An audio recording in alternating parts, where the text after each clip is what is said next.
This movie had me for about 10 minutes, and then it completely lost me. They Will Kill You comes out swinging with a concept that should work. It's a hyper-stylized, live-action, anime-inspired horror action survival thriller, and whether or not it lands for you is going to come down to how much you connect with that style. Because there is an audience for this. If you like bonkers splatterfest movies, if you like turning your brain off and just writing the chaos, you might actually have a really good time here. And honestly, at the beginning, I was kind of with it too. The setup pulls you in. Zazie Beetz plays a woman searching for her sister, which leads her into this hotel that is very clearly not what it seems. And once things start unfolding, especially when the first action sequence hits, it feels like the movie is about to take off into something wild. And for a minute, it works.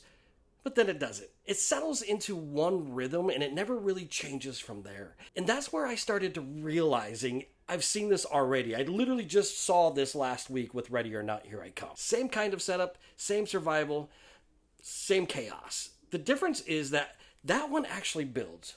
This one doesn't. It just stays in that same lane.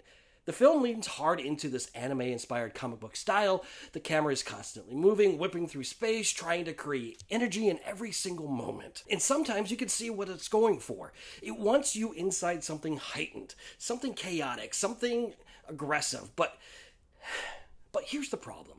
When everything is operating at that same level, nothing stands out.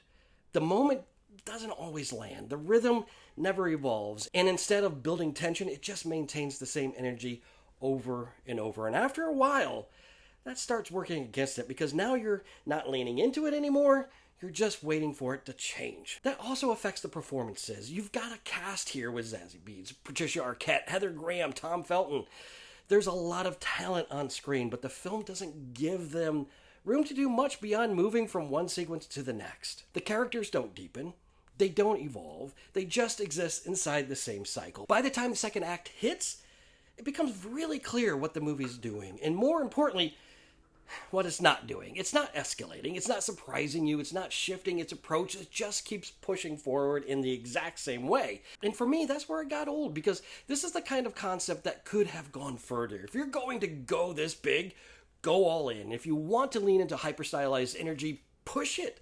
Let it evolve. Let it get weirder, bigger, more unpredictable. Something like Baz Luhrmann's Romeo and Juliet commits to that style and keeps building on it. This feels like it's chasing that kind of energy without ever fully owning it. Whether that's confidence, budget, or execution, something about it never quite connects. And the result is a movie that starts strong, hooks you early, and then just runs out of momentum. Now, I can absolutely see an audience for this if you like stylized, over-the-top survival horror. If you just want to sit back and ride the chaos, you might have a good time here. But for me, once that initial spark wore off, I found myself checking out instead of leaning in. And like I said, I just saw something in this exact space that held my attention in a way this one didn't. So while I can respect the swing, it just didn't land for me. It starts strong and then it just runs out of ideas.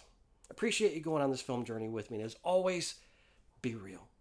Our offering is on the loose. Be on the lookout. I just dropped her picture in the group chat.